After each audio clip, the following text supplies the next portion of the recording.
नमस्कार, स्वागत है आपका आबू टाइम्स लाइव इंटरव्यूज में। आज हमारे साथ हैं प्रसिद्ध गायक श्री छोटू सिंह रामना। बहुत बहुत शुक्रिया सर, आपने अपना टाइम दिया। छोटू सिंह रामना मात्र 28 वर्ष की उम्र में आज युवाओं में ही नहीं बल्कि अपने भजन एवं लोकप्रिय संगीत से हर वर्ग हर आयु के व्यक्तियों के बीच प्रसिद्ध है। व्यक्ति प्रसिद्धि मिल जाती है, कैसा फीलिंग होती है? ऐसा लगता है कि सब कर सकते हैं इस चीज को। जी, ये कि आज का युवा जो एक आलस की तरफ बढ़ गया है, जो एआई की तरफ बढ़ गया है, जो गेमिंग की तरफ बढ़ गया है, जो ये भूल ही गया है कि उम्र कितनी इंपॉर्टेंट है। क्योंकि हम देखते थे भगत सिंह जी ने 23 वर्ष की छोटी सी उम्र के अंदर देश के लिए सबसे बड़ी शहादत दी। वो सोच तो आज की युवा में मतलब सोचना ही बहुत बड़ी बात हो गई। तो कितना जरूरी है कि सही उम्र में ज्यादा प्रसिद्धि लेना है, ज्यादा कार्य बिल्कुल बहुत जरूरी है जी। यही उम्र होती है जो आगे का पूरा भविष्य आपका तय करती है। इस उम्र में आपने आलस कर दिया, आप रुक गए, बैठ गए, थक गए, हार गए, तो फिर पूरा जीवन खराब है। और इस उम्र में अगर आपने नींव मजबूत कर ली जी, तो फिर आगे आपका जीवन सुखद है। तो जो भी हमें देख रहे होंगे इंटरव्यू में, ये सोच रहे होंगे कि छोटू सिंह रावना सामने बैठे हैं और ये बातें कर रहे हैं, उनसे गाने के लिए क्यों नहीं बोल रहे। आपका बहुत प्रसिद्ध है तीन बांधारी खाटू श्याम जी की लोकप्रियता समय के साथ जैसे बढ़ रही है। और लोग कहते भी हैं कि कलयुग के अंदर सबसे ज्यादा प्रसिद्ध अगर कोई प्रभु होंगे तो खाटू श्याम जी होंगे। और आपका जो भजन है वो लोगों को उनके बारे में और जानने को प्रेरित करता है, साथ ही एक और कनेक्शन क्रिएट करता है। अगर आप कहीं ना कहीं आप लो फील कर रहे हैं, आप वो भजन सुन सकते हैं। अभी सलीम खान ने भी आपकी गलत नाम लेके लेकिन आपके भजन की तारीफ की। तो बात है कि आपका भजन आज पूरे देश में, विश्व में फैल रहा है। तो हम इस इंटरव्यू की शुरुआत करना चाहेंगे आपके खाटू श्याम जी के भजन के साथ। तीन बाण के धारी तीनों बाण चलाओ ना, मुश्किल में है दास तेरा अब जल्दी आओ ना। हारे के सहारे मेरे हारे के सहारे, हारे के सहारे मेरी हार हराओ ना। तीन बाण के धारी तीन बाण चलाओ ना, मुश्किल में है दास तेरा अब जल्दी आओ ना। तूफानों ने घेर लिया मुझे राह नजर ना आए, तुम बिन कौन मेरा जो मेरी बाह पकड़ ले जाए। भटक रहा राहों में बाबा है, भटक रहा राहों में बाबा पार लगाओ ना। तीन बाण के धारी तीनों बाण चलाओ ना। दुर्लभ दुर्लभ। वैसे आपने कहा कि सलीम जी ने गलत नाम लिया, मैं तो कहता सही नाम दिया क्योंकि भजन श्याम जी ने लिखा है, श्याम जी ने गाया है। वही कर सकते हैं। सही बात है। हम सोचते थे कि महेंद्र जी आपके जो माउंट आबू एक परम मित्र है हमारा, यस, तो हम सोचते थे कि आपको उनसे कनेक्शन कैसे बना होगा। लेकिन अभी आपको जब लाइव सुना तो मुझे लगता है अगर कोई आपको 1 मिनट सुन ले तो आपका दीवाना हो जाए।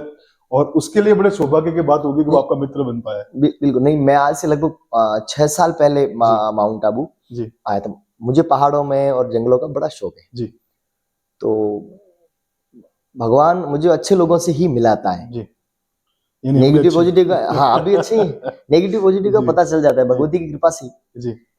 तो पहली बार मैं जब मिला ना तो उन्होंने मेरा स्वागत किया, सत्कार किया, मान सम्मान। तब तो मैं बिल्कुल प्रसिद्ध भी नहीं था जी। तब तो मैं बिल्कुल भी प्रसिद्ध नहीं था। शायद कुछ लोग भी जानते होंगे, महेंद्र सिंह जी या आगू में कुछ लोग।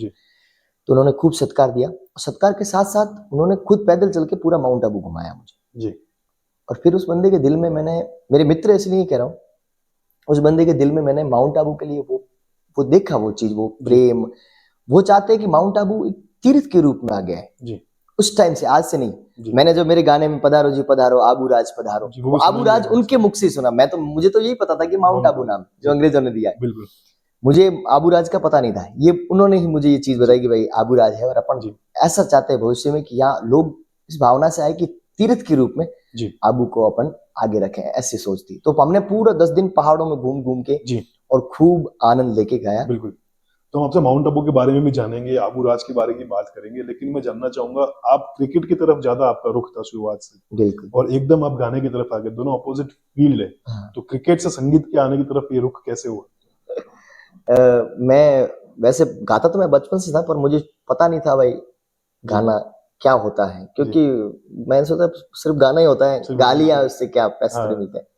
तो फिर मैं क्रिकेट खेलता था। क्रिकेट में स्टेट खेल के आया, हाँ स्टेट लेवल के खेल के अच्छा खेल के आया। और फिर वो क्रिकेट का पता है आपको भूत लगता है, फिर जबरदस्त लगता है। फिर वो धूप में टूर्नामेंट में इधर भूख प्यास कुछ नहीं, घर वाले ऐसे चिल्लाते रहते हैं। फिर वो हाँ फिर एक दिन पता नहीं कैसे ही स्कूल में कोई कार्यक्रम चल रहा था, वहां गा दिया। वहां जब गाया ना तो लोगों ने जो संगीत के प्रति जो प्रेम दिया ना, तो ऐसा लगा कि अपने गले में भी वो चीज है जो लोगों को प्रेरित कर सकते हैं। तो उस टाइम से मैंने आज तक वही भजन गाए हैं जिस भजन से मैं किसी को प्रेरित कर सकूं, कोई ना कोई सीख दे सकूं। तो वैसे भजन के लिए कोई ट्रेनिंग करी गाने की? मैंने वैसे कोई ट्रेनिंग नहीं, तो भगवत कृपा ही है। क्या बात। जब हम देखते हैं कितने बड़े सिंगर्स हमने देखे, जब भी वो ऊंचा गाते हैं तो हल्का सा फटता है। अभी आपने जब खाटू श्याम जी का भजन गाया तो आपने उस लेवल को क्रॉस नहीं किया कि जहाँ फट जाए। तो ये आपको ज्ञान है कि कहाँ रुकना है, कितना खींचना है। मुझे सच में कुछ ज्ञान नहीं है, तो ठीक है, हो जाता है कभी कभार मंचों पे खूब बेसुरा गा लेते हैं। अच्छा। पता ही नहीं चलता है जी। और कभी कभार अच्छा गा लेते हैं। तो जैसा आपने माउंट आबू की बात की, मैं आपसे जानना चाहूंगा, माउंट आबू हम कहते हैं प्राकृतिक रूप से बहुत सुंदर है, बहुत सुंदर। यहाँ पे झरने हैं, पेड़ है, पहाड़ है, लेकिन अगर हम देखें प्रशासनिक रूप से, नगर पालिका के रूप से, राजनीतिक रूप से तो बहुत पिछड़ गया है। आज इतनी गंदगी है सड़कों के ऊपर, आए दिन यहाँ पर सफाई कर्मचारी की हड़ताल होती है क्योंकि उनकी मांगे पूरी नहीं होती। हम देखते हैं यहाँ पे पार्किंग का इतना बड़ा मुद्दा है, लेकिन वो आज तक सॉल्व नहीं हो पाया। मात्र 3 से 4 फीट का माउंट आबू है, किलोमीटर का वर्ग में फैला हुआ है मेन एरिया। कहें तो एक बड़े शहर के ये कॉलोनी, बिल्कुल इसको संभालना इतना आसान है कि ये एक एग्जाम्पल बन सकता है पूरे विश्व के लिए कि ऐसा हिल स्टेशन होना चाहिए। लेकिन इतनी दुर्गति हो चुकी है। हमारी जब बात हुई थी हमारे पूर्व एमपी साहब से, तो उन्होंने कहा था कि माउंट आबू राजस्थान का मुकुट है और इसको हीरे की तरह चमकाएंगे। 15 साल के टेन्योर में वो एक बार भी चमका नहीं पाए। अभी भी नए सांसद आए।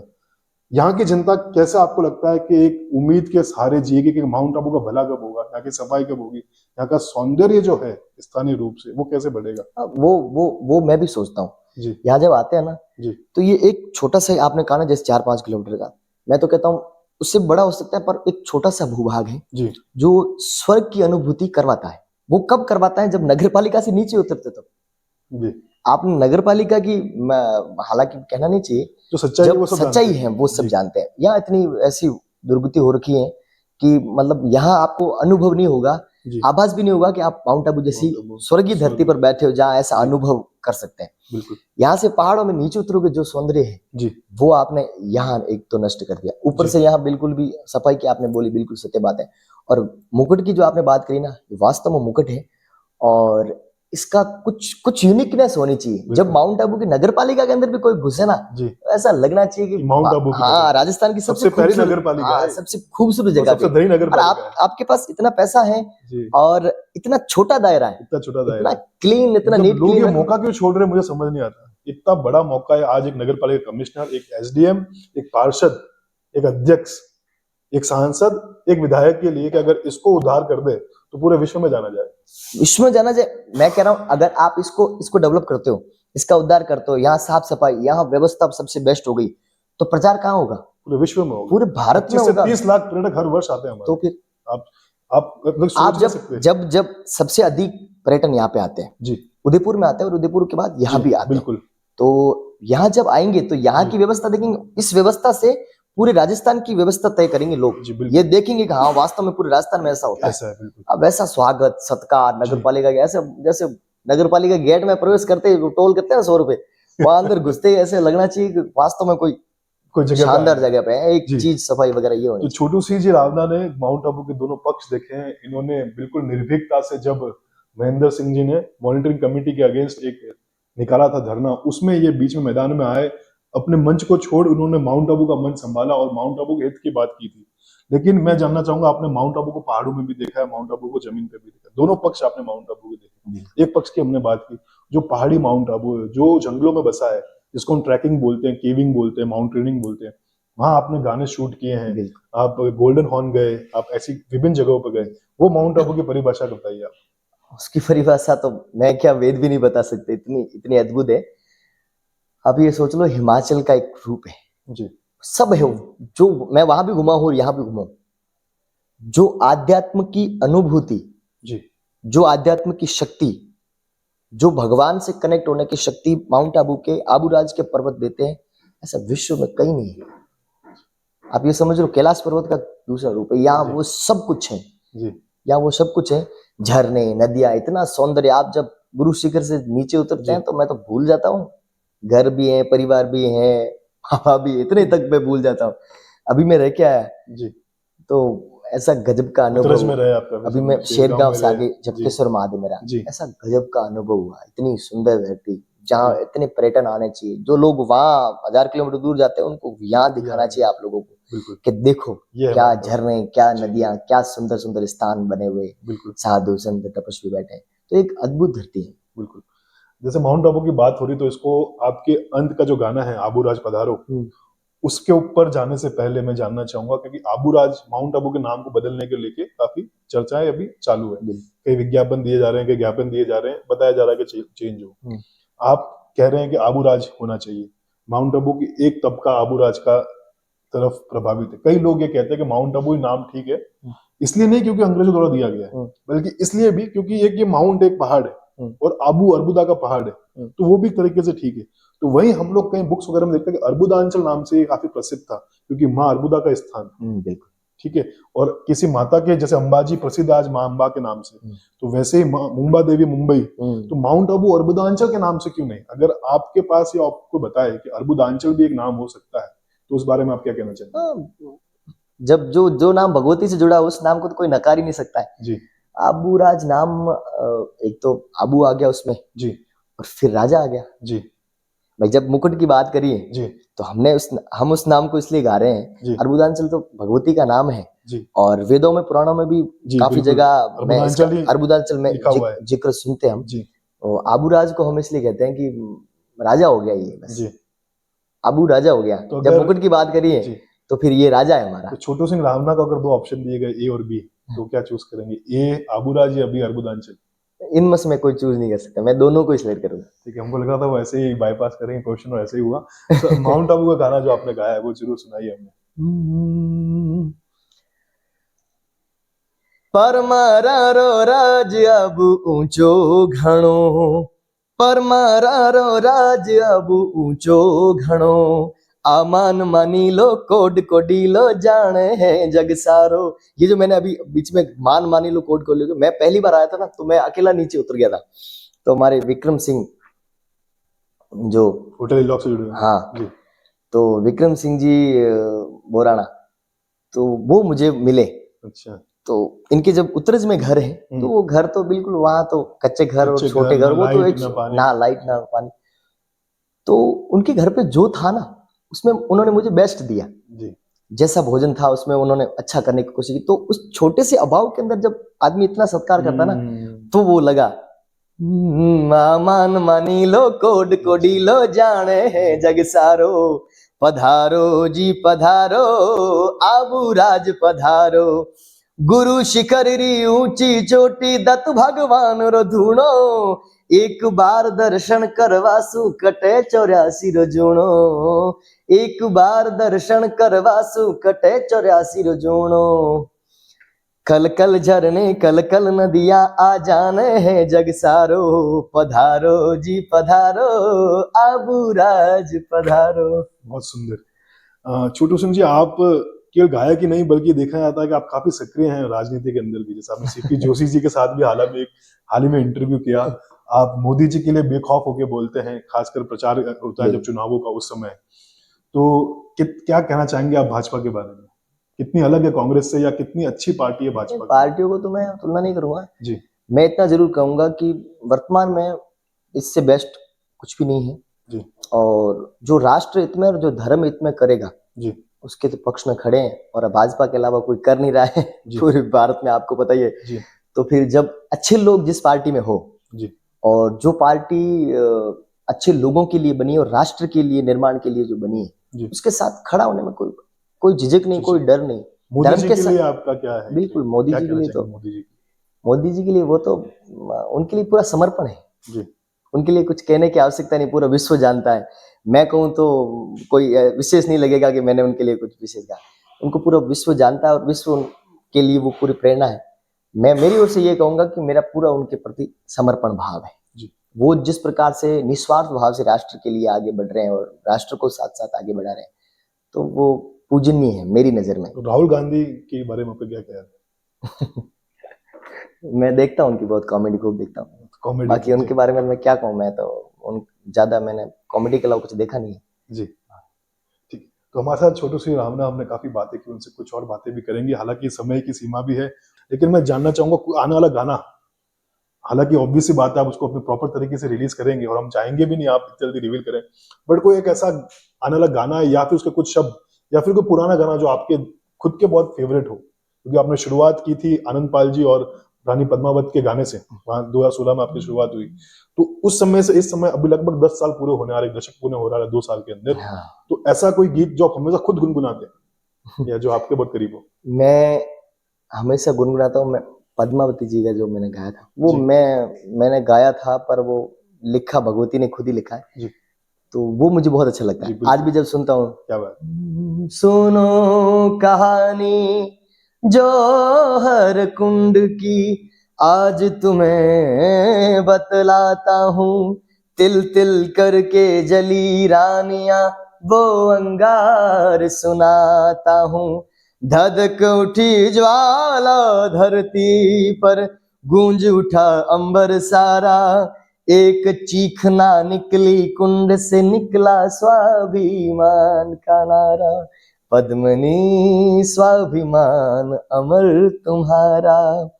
जब खुले द्वार चित्तौड़ दुर्ग के, मंजर देख के घबराया, ले राख हाथ छत्राणी की, सर दीवारों पे टकराया, घुटनों पे खड़े खिलजी के भी आंखों में भर आया पानी, हार गया दिल्ली का शासक, जीत गई है छत्राणी, पद्मनी स्वाभिमान अमर तुम्हारा।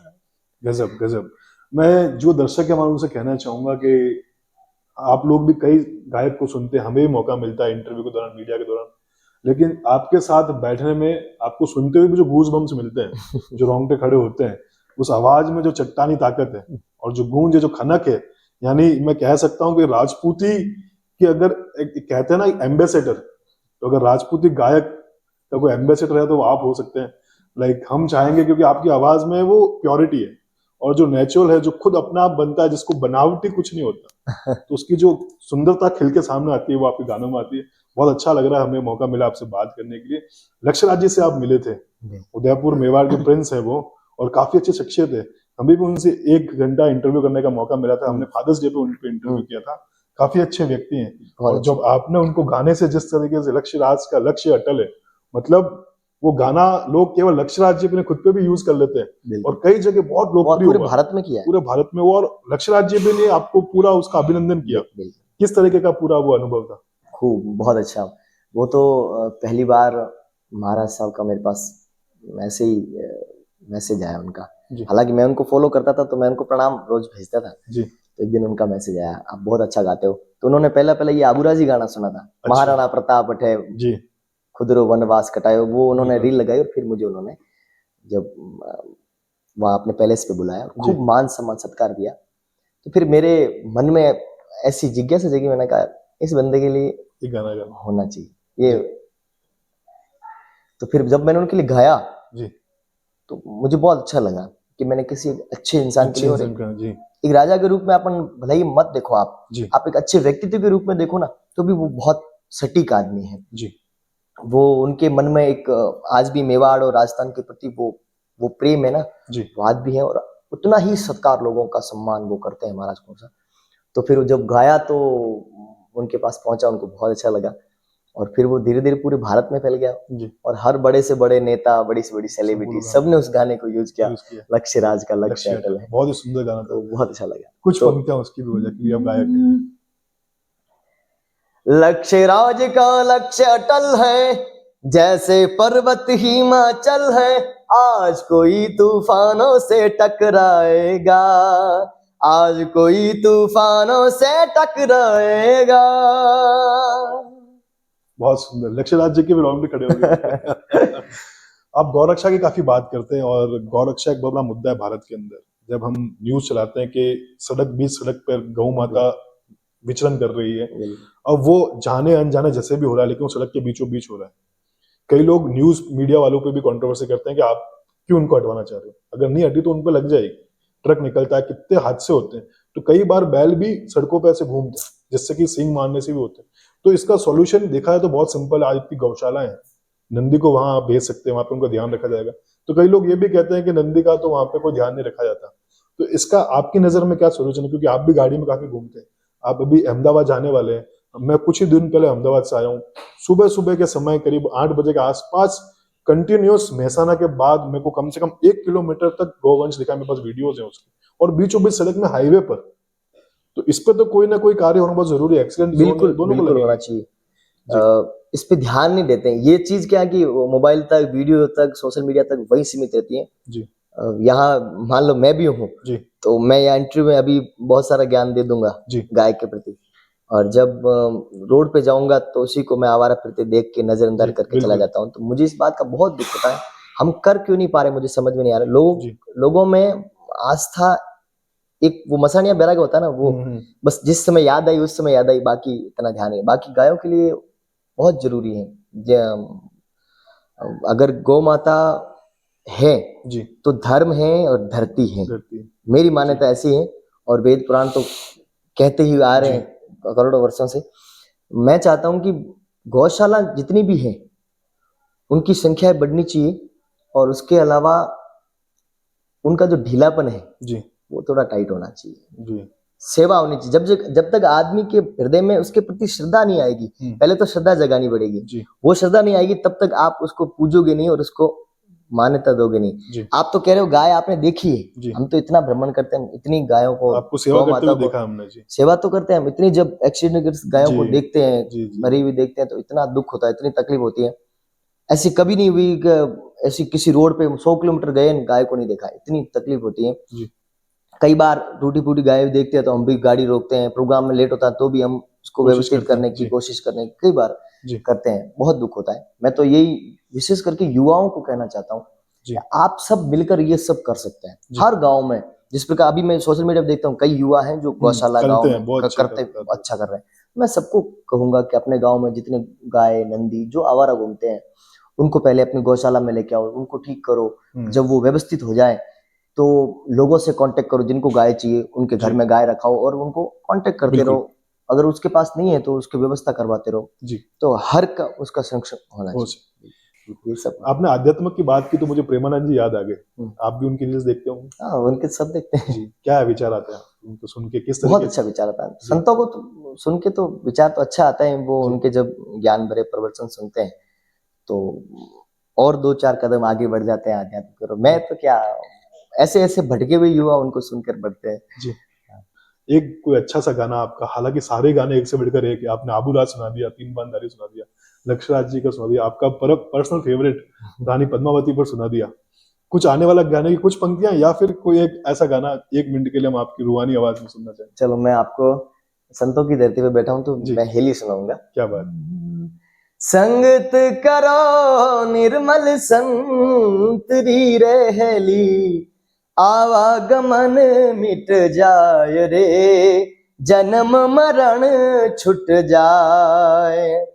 ए बास उग्यो डर रे डूंगर रहेली, ए कपट गांठ घट माय रे, कपट गांठ घट माय। चंदन उग्यो हरिये बाग में मारी हेली, हाँ चंदन उग्यो हरिये बाग में मारी हेली, खुशी भई बन राय रे, खुशी भई बन राय। अद्भुत, बहुत बहुत धन्यवाद, बहुत बहुत शुक्रिया आप हमारे स्टूडियो में आए। बहुत बहुत आपका भी बहुत बहुत धन्यवाद। विक्रम जी का भी शुक्रिया कि उनके सहयोग से आप यहाँ तक पहुंचे। हाँ, विक्रम जी पिछले कई दिन से तो बोल ही रहे हैं। अभी मैं जब झपकेश्वर वहां था तो वो 4 बार वहां पे आए जी, एकांत में जी। तो ये यहाँ से वहां मिलने के लिए आते जी।